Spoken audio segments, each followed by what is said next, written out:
betrothed to the piety.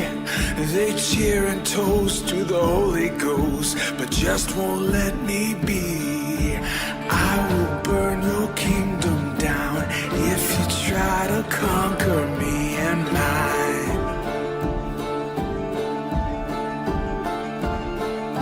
I will burn your kingdom down if you try to conquer me and mine. I saw the end in the mist of the river. The devil made it hard to see. He laughed and joked, but then I spoke. God won't let you be. I will burn your kingdom down if you try to conquer me and mine. Welcome to Diamond and King, Uncovering the Truth, Podcast 3, Part 1, where we speak with LaShawn Walker, the mother of Diamond Bynum and the grandmother of King Walker. Join us in Part 1 as we discuss Diamond's disability, her capability. We discuss a little of the family dynamics, and we also learn a little bit about King Walker's personality. I've done other podcasts on this case, but I've never had any one-on-one conversation from anyone in the family. That includes you, Eugene. I don't have anything that gives the family members an opportunity to speak out. I'm hoping that by doing this and using this platform, that it will give you guys the opportunity to speak on what happened, give your perspective, and hopefully get to the bottom of finding Diamond and King. I know Eugene has been pretty guarded about speaking publicly, and given the fact of kind of what I've seen that occurs on social media, there's a lot of harassment that the families face, and I think that kind of makes people pretty guarded. So I'm hoping that by using this platform that we give everybody a fair chance to kind of just speak openly and maybe clarify some details and dispel some of the rumors or gossip and things that kind of get twisted on social media. I guess they have had a really hard time with people accusing them, and it wears and tears. So it absolutely does. And as if the situation itself isn't stressful enough, then you have all these external sources of stress, and it all kind of seems to compound. So that's what we're hoping to do, give everybody a chance to kind of give their perspective and talk about what happened. So we're going to go ahead and, if you can, let's start out talking about Diamond. And I think there's some confusion, because I've seen where people really get the understanding that she is extremely low functioning, and then some other things that I might see or read kind of give a different perspective, that she's higher functioning. News articles or missing persons reports may say she has the mentality of a 7-year-old, some say 5-year-old. So there's just a variety of things about Diamond, and nobody really gets a full understanding of who Diamond is. Her emotional maturity, her cognitive level, her educational level. So if you can, let's go through that. Can you really kind of give a age level that she's at? Well, I really couldn't tell you what age it is. I know she has a level of, slow development, whereas I know she can't read, but she can sort of write. Like, she will sit and write, but not sentences, but she can write letters. She can write letters, but she hasn't been able to form them into sentences and paragraphs and all that type of stuff. But she's not, so where she can't comprehend anything. She, if you can have a regular conversation with her, and she'll understand basically what you're saying. Okay, so her comprehension level was there. It was more, the delays really affected educational stuff. So she could write letters but not write words. Mhm. She could cook certain things, something simple like hot dogs or something like that. Make her peanut butter jelly sandwich and stuff like that. She can't cook a meal, but she could, do certain things like that. she could dress herself. She could basically, if I would say she could take care of herself to a certain extent. She wouldn't know how to go to the bank or go to grocery. Well, I believe she wouldn't know how to grocery shop. And if you giving her some money, she would probably know how to go pick her out some stuff and then take it to the cash register. But I don't think she can really count her money or know how much she's supposed to get back or know that type to that extent. She could take care of like a little baby, because like when my youngest son was a baby, when he was real small, and like he a couple times when I was asleep, she woke up and actually changed his diaper and went and made him a bottle and fed him his bottle, little stuff like that. She know how to do that type of stuff. But so far as taking him somewhere to raise him or something like that, she wouldn't be able to do that. I'm sure she could probably clean, sweep, mop. Mhm. Yeah, because she was always like, helping in the kitchen, maybe washing the dishes or like when we have collard greens and stuff, she would clean the greens and stuff like that. So she had basic living skills. Was she on any medication? Did she have any behaviors? She had got on medication like when she left my house. So she was with me up until she went to, she was like in 8th grade, I believe. And after that, I don't know, she got on medication because they said she was having behavioral problems. The psychiatrist prescribed her, I don't know the name of the medicine, but the medicine, because she would just do this screaming stuff, and I don't know what it came from, but it was told that it was because of someone doing something to her sexually or something. So was she having those behaviors at your house? Not when she was living here, no. She didn't start doing that till after she moved with Eugene, which I didn't know, because she hadn't been over here for a long time. And during this time, Eugene would always say, oh, she's coming next week, and we're doing something this week, we're doing something. And so then when she did finally come over here, because he never communicated with me that she was having these episodes. And then I'm like, what's wrong with her? Why is she screaming like that? She would you could just be sitting there in front of her or talking to her, and out of nowhere, she would just start screaming from the top of her lungs. And you could try to calm her down, like talk to her, and it's like she blank you out. Like she don't hear you or she don't see you. Like you're not even in the same room with her. And that was going for a while. And I just started getting her to maybe just walk the pace to try to calm her down a little bit. So she would just walk back and forth and just be screaming from the top of her lungs. If we would be in the store, I'd take her to the store with me, and she'll just start screaming. And I couldn't calm her down. I don't know why.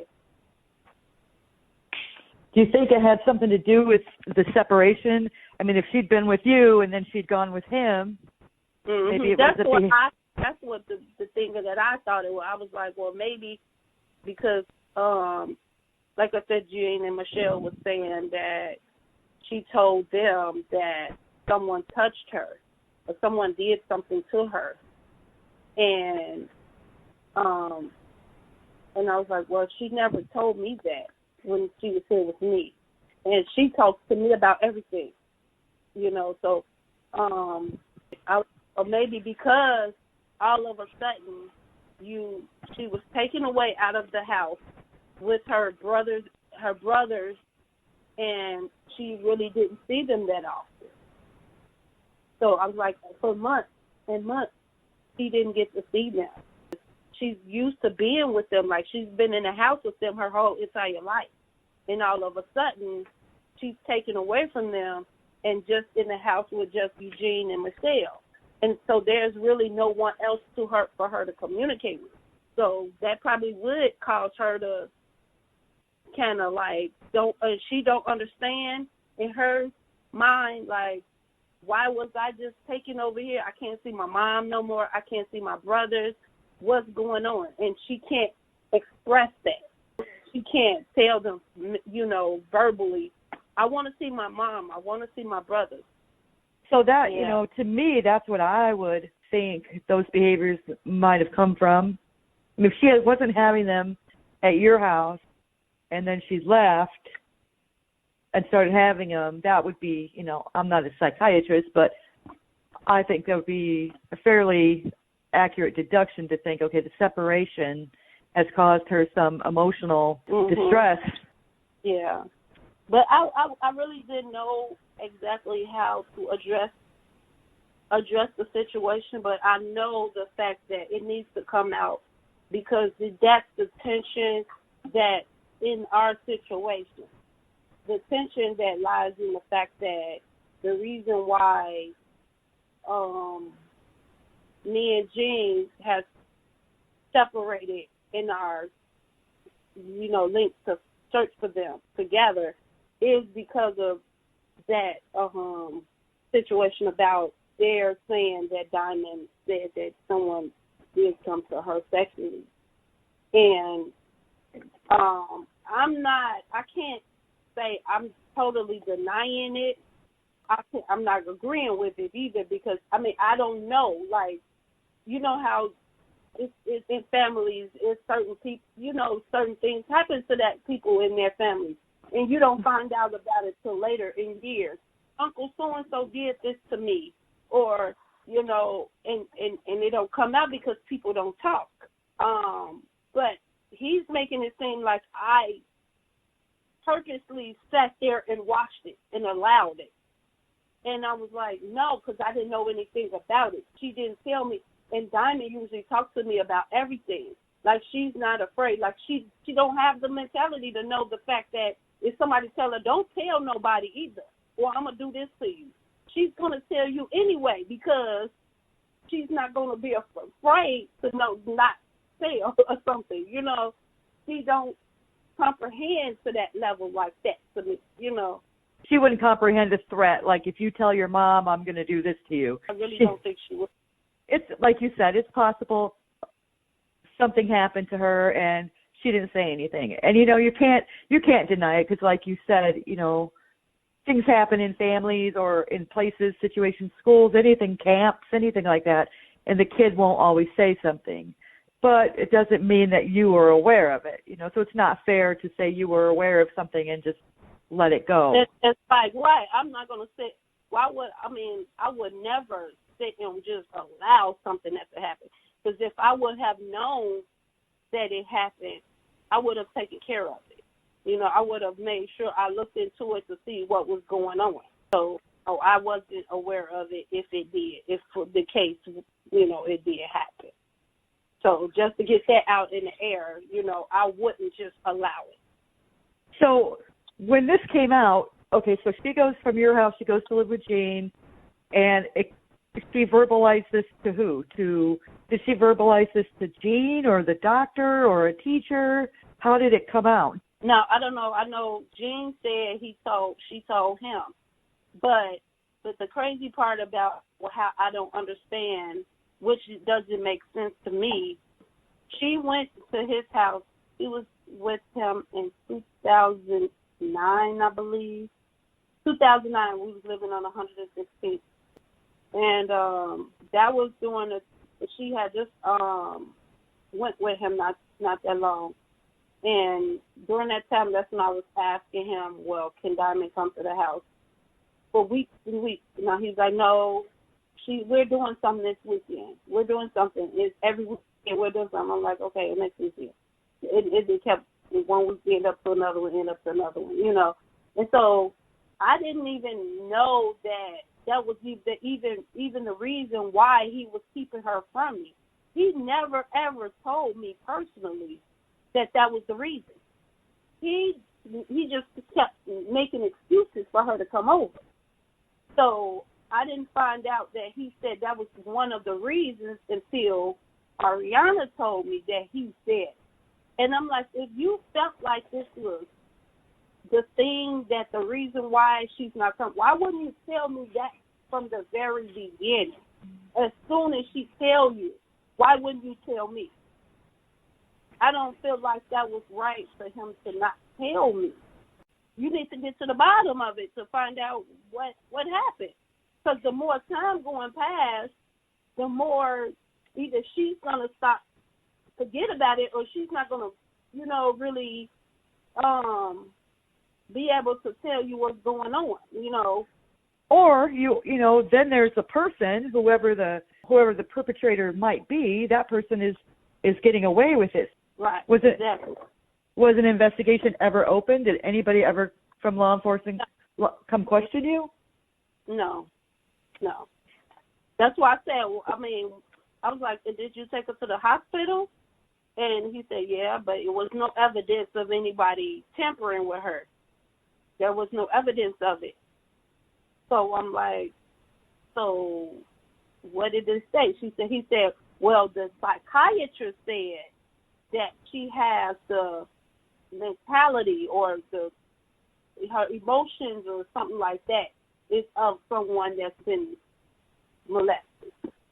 So, but you're talking about a mentally challenged person at this point that has the mentality of a person. How do you know which is which? It depends on what they asked her. If they asked her certain things and she knew certain things.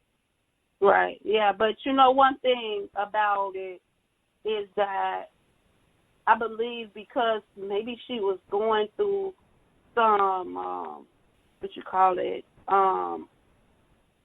physical growth, like even though she had the disability, she still had feelings as a growing girl. So, that explains why not everybody's on the same page.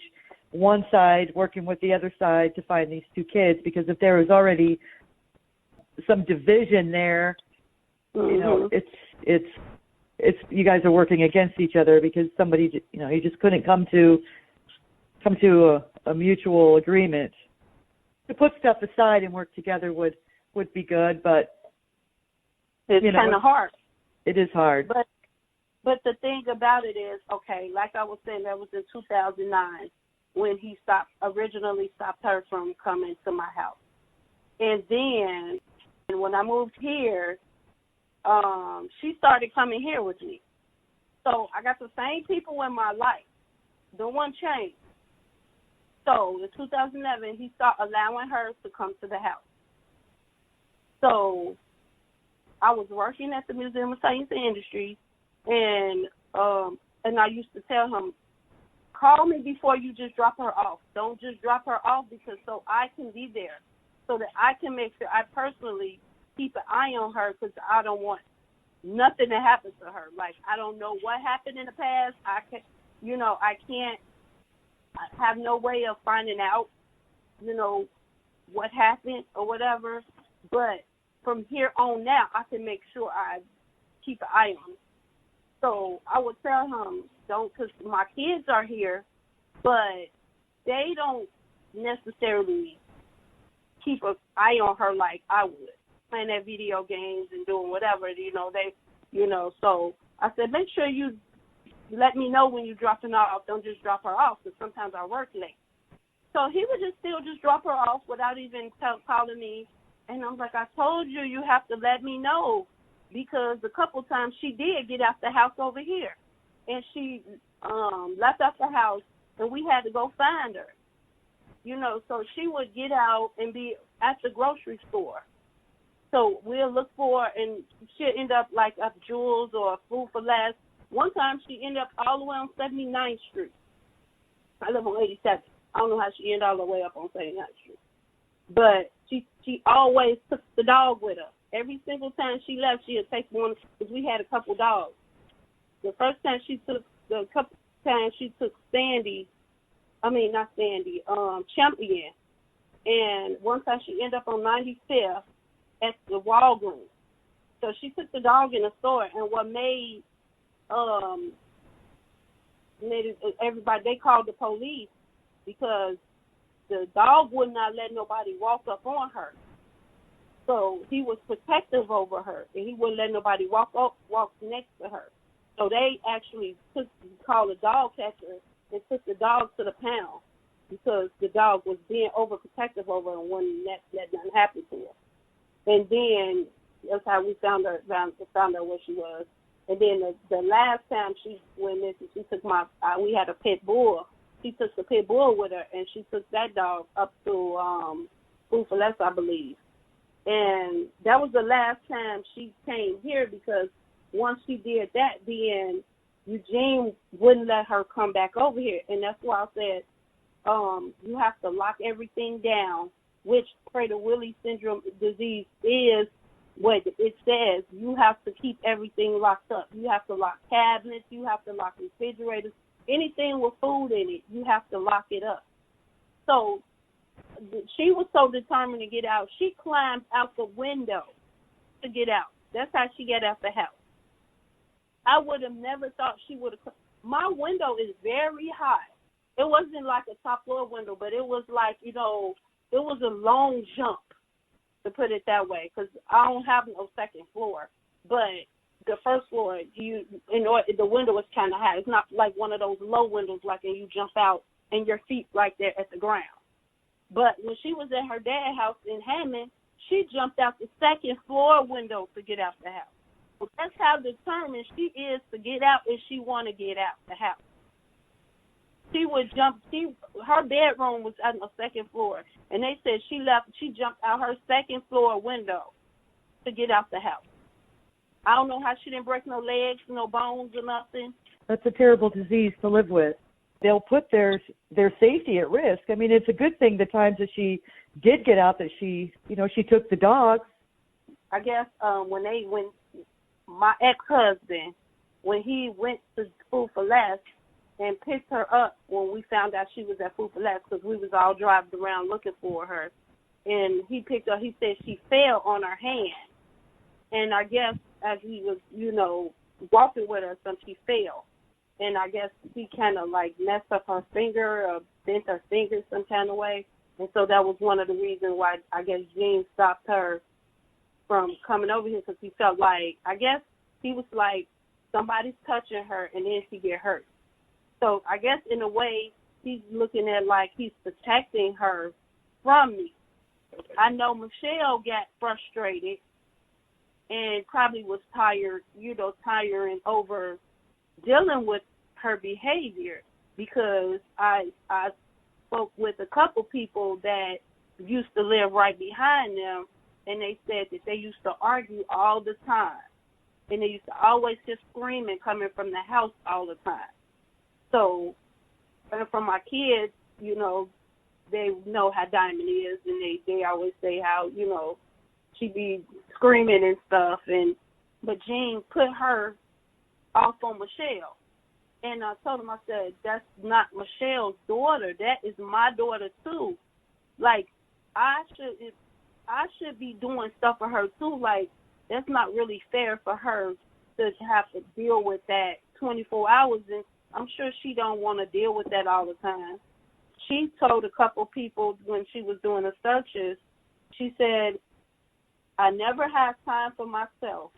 We don't have no time for each other because we always have Diamond. And I'm like, well, they didn't have to do that, because they could have always brought her to me. The only reason why Diamond was with Eugene in the first place is because of the disease.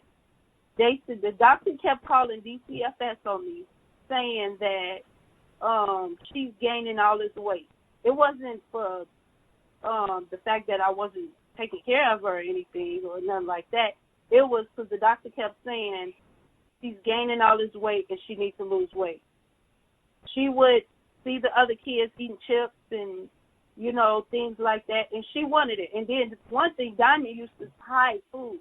Like if I cook and I give her plate, she would sneak food in her room, and I found chicken wings and things like that in her drawer, under her pillow and stuff like that.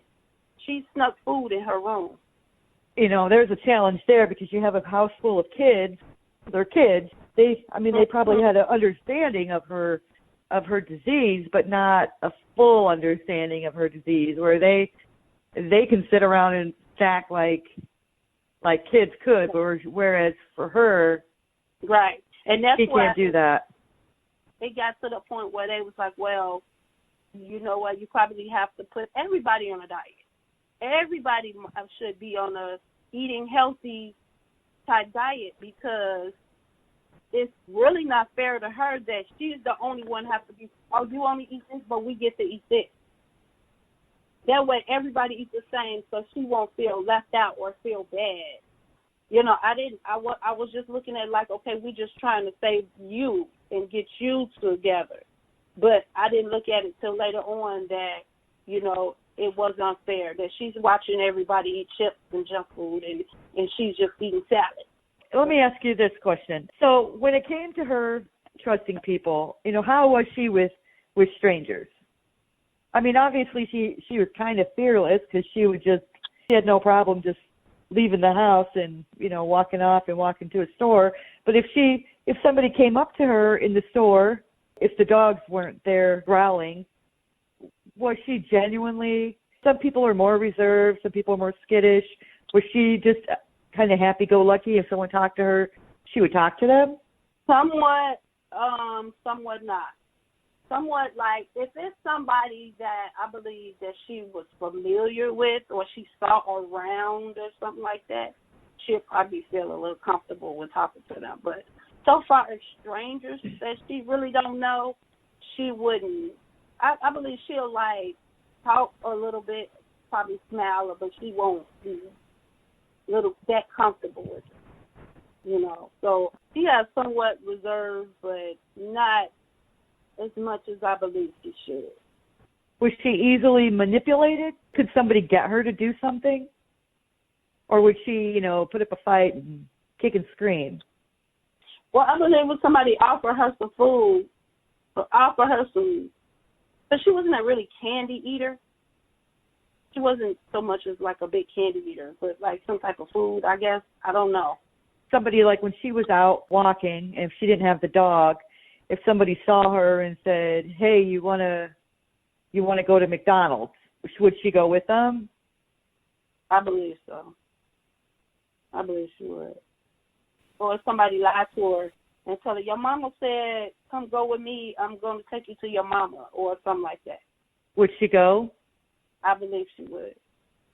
I believe so. I've never tested her on those type of stuff. You know how they do some videos and test their children and try to see what they would or what they wouldn't do. From what I think I know, I believe she would.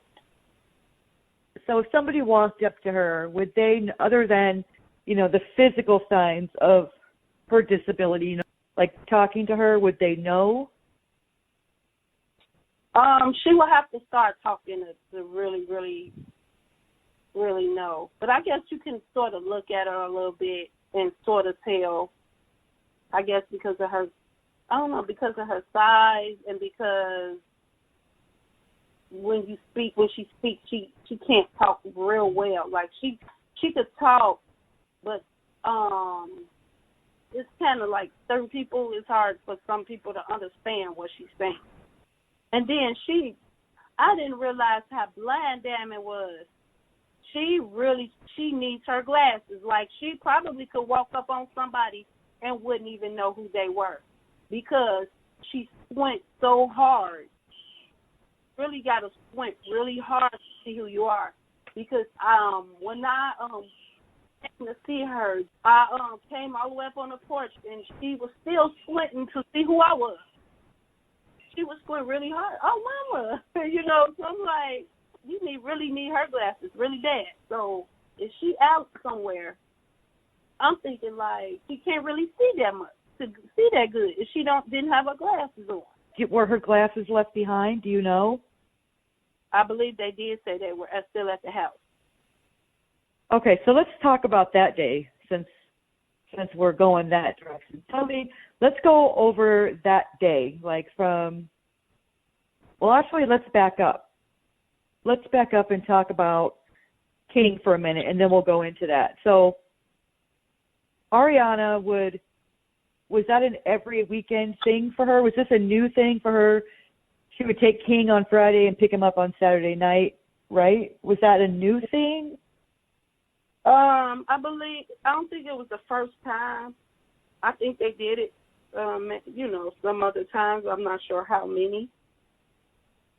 But because I worked at a daycare center, so on Saturdays I'm like, I'm sleepy, and I want to get some rest this morning. That's when I start getting Ariana just to bring him over later. But she said she has to go to school, so she started asking Michelle to watch. Because King is very busy, of course. He's very busy. And I know for a fact that King will walk out the front door himself.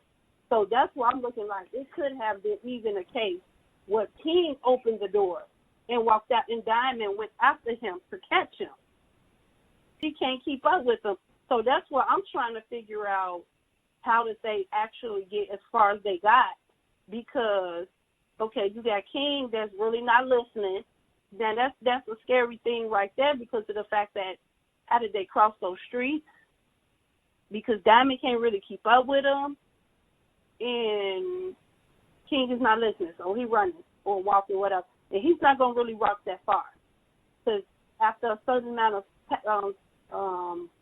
further, he's going to want to be picked up. So I know Diamond is not going to be able to carry him and walk with him because she's like walking with the lift herself, and she's having a hard time with the weight on her already and talking about carrying him too. When did somebody let you know that Diamond was missing, and who told you? Did the police contact you? No, the police didn't. Actually, I was going to pick Lil Gene up from his house. He lived in Chicago on 55th. And he called me, asked me to pick him up to bring him to my house. So I left to drive to pick him up. When I picked him up, his grandmother called, and she was asking him all kind of questions and stuff. And I was like, what's wrong? What happened? Whatever. Like the questions that she was asking was kind of weird. But we didn't think none of it after that. We just came to the house, and we got to the house. He was going to use my car to go to the store. So as he was getting ready to leave out, she pulled up. So she was like, speaking to everybody. So I came in my room and laid down. And he was in the front room with the kids, with the other kids. Dean had went to the store. And Jonathan and I believe Pee-wee and her was sitting in the front room. And it was real quiet. I'm like, normally whenever she comes over, she's asking them all kind of questions on how they were, what they've been doing, and she's like really loud. She's a really loud talker. I'm like, why are they so quiet? Like, what's going on? I was like, did Grandma leave? And they're like, no. She's like, no. So I'm like, she's just sitting there not talking, and it's not like her at all. So she's a very talkative person. So Ariana called on the phone, and she's like, Mom, did you know King and Diamond was missing? And I was like, no, I didn't. So I ran in the front, and I'm like, did you know Diamond King was in? She's like, yeah, that's why I'm here. And I'm like, you've been sitting here all this time. Why didn't you tell me? Like, we could have been up out there looking instead of sitting right here. I'm in the bed laying down. They know nothing. So I'm like, I just really didn't understand, till later, she thought I had them, and I guess she was listening out to see if she heard their voices or something. But if they was here, they would have ran out to her when they saw her. They thought I had them because, for one, when Diamond was staying with Eugene, he had so many stipulations on me seeing her. He wouldn't allow her to come back to my house at all. He was saying he didn't want her to come here after the last time when she hurt her hand when she fell. Then he's like, I only can come see her at his house. I can't take her anywhere with me. Like, I can't take her out. We can't just go out to eat together to a restaurant or anything like that.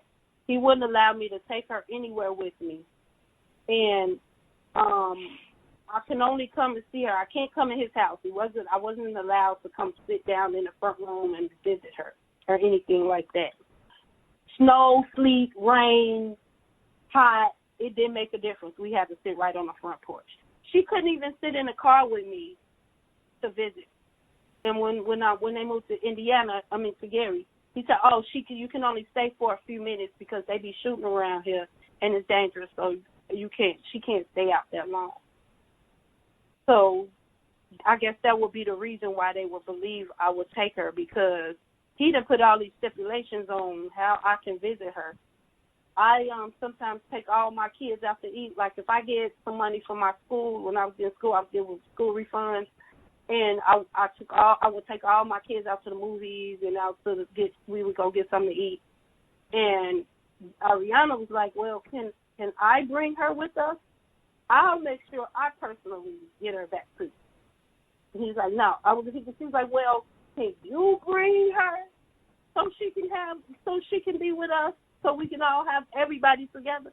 He said no. He wouldn't even come with her so she could be with the rest of us, which I didn't understand that. Like, you're physically there, so can't nothing happen to her if you're right there.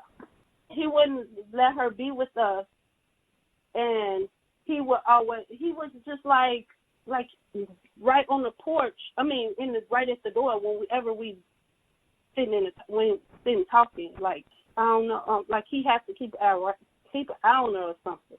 So there was nothing in the courts that said you couldn't just pick her up and drive away with her. No, we didn't. I didn't have no restraints or anything. Like, DCFS didn't even personally give them to me. It was an agreement between me and him that we just signed an agreement that Diamond would move with him till she lose the weight, and then once she lose the weight, then she could come back.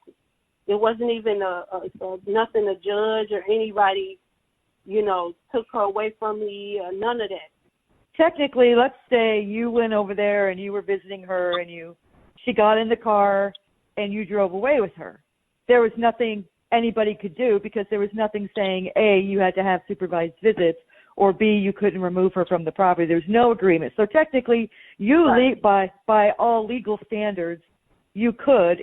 That would at least tell me that there was no legal ramification. So even if you took her, there would be no reason to hide her because there's no legal basis for him to say you can't take her. I mean, for that theory of him believing you took her, even if you took her, it wouldn't be illegal for you to take her and take her to your house to spend the night. Right. So, well, I could have, like, instead of just accepting the fact that he's saying, okay, you can't take her here, or you can't have her here, I guess I could have, but I didn't want to do it that way at the time because I knew that, I felt that at the time that it was best for her to be there with him, was able to help her lose weight. But not that I didn't want to see her. Like, I didn't understand why he wanted to take all my rights away, but I felt like he was better at capable of helping her lose weight because I had all the other kids. I wouldn't judge that decision as being a faulty decision on your part because if it's only the three of them and it's, you got you in a house full of teenagers or even younger kids, it just, she's going to get more one-on-one. It's going to be easier to control her diet when there's only the three of them. So I wouldn't judge that. What I was saying was that even if you did take her to your house, there would be no legal ramifications. So you wouldn't be arrested for it because there was nothing saying you couldn't. So it would be, to me, the theory that you took the kids and hid them out doesn't make any sense because your parental rights weren't severed. And then it would make no sense. Like, even, let's say the case, if I still decided okay, I want to get Diamond. I mean, what would be the reason for me to take King? And I'm like, why would I take Diamond and put her somewhere else? Because I'm still not with her anyway. That is just defeating the purpose. Like, that don't make sense. I mean, you might as well just leave her where she is if you're going to do Right. that, you know? Right. That would take a lot of planning. Not so much for King because he's little and he's just a little toddler, but for Diamond, that would take a lot of planning because she needs so much care. Right. Okay, we'll go back. So Daisy shows up and lets you guys know, or actually she didn't let you know, Ariana called. And then, so Daisy's there, and what happens after that?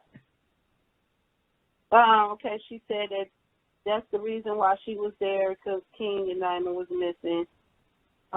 So once I found out, me and Eugene and my ex-boyfriend, Darrell, we all got in the car and we went to Indiana to search around and find out what happened. I don't know. When it comes to Gary PD, I see a lot of flaws just from the surface, but it's interesting to me that they're missing. That would mean that maybe, you know, an officer would call you and say, hey, the kids are missing. Do you have them with you? Right. Yeah, I would think so, but no officer called me. I mean, and that would seem like, but they said it had to be 24 hours before they can actually totally investigate anyway. Which makes no sense with a 2-year-old. I mean, it kind of makes sense actually it doesn't even make sense with an adult, but I can see if it was just some random adult that got their full capabilities and functions and can take care of themselves. Right. But not nobody that special needs that can't take care of themselves. With a 2-year-old. If a 2-year-old, if a 2-year-old goes missing, it wouldn't matter if he was with her or not. He's missing. He should have had an Amber Alert right there. They should have been on it, whether she was with him or not. Right. And the father of the child take the child, or the mother, that had full custody of the child. They send an Amber Alert instantly for that. There's a lot of questions about the response from law enforcement. Yeah, I mean, I don't like to bash them, but, I know it's certain protocol that I believe that wasn't followed that should have. Absolutely. When a developmentally delayed person goes missing, I always see silver alerts. Wasn't it like 2 months before her silver alert was issued? Yeah, it was a while. It was like they went missing the end of July. The silver alert on her wasn't issued until September. They could have been in another state somewhere by that time. Oh, absolutely. I mean, it's not totally pointless, but the whole idea of an alert is to send out an immediate alert, not wait till 2 months. Right. So now they're missing, and the first officer, O'Connell, there's some video and some images and stuff of him out helping search, and I know, he's no longer on that. But did anybody at that point in time, they're looking for the kids, and I know they're looking through, a lot of those abandoned houses and some pretty rough territory. Mhm. So at what point did they actually turn their investigation towards people who were in their immediate circle, which would mean any of the people that regularly were around those kids? So you, Eugene. This concludes part 1 of podcast 3, Diamond and King Uncovering the Truth. In part 2 of podcast 3, we continue our conversation with LaShawn Walker and discuss the circumstances of the disappearance of Diamond and King, the events surrounding their disappearance, the search efforts, the investigation, including polygraph results and persons of interest, and what is being done now to find Diamond and King and bring them home. I will burn your kingdom down if you try to conquer me and mine. I saw the end in the mist of the river. The devil made it hard to see. He laughed and joked, but then I spoke. God won't let you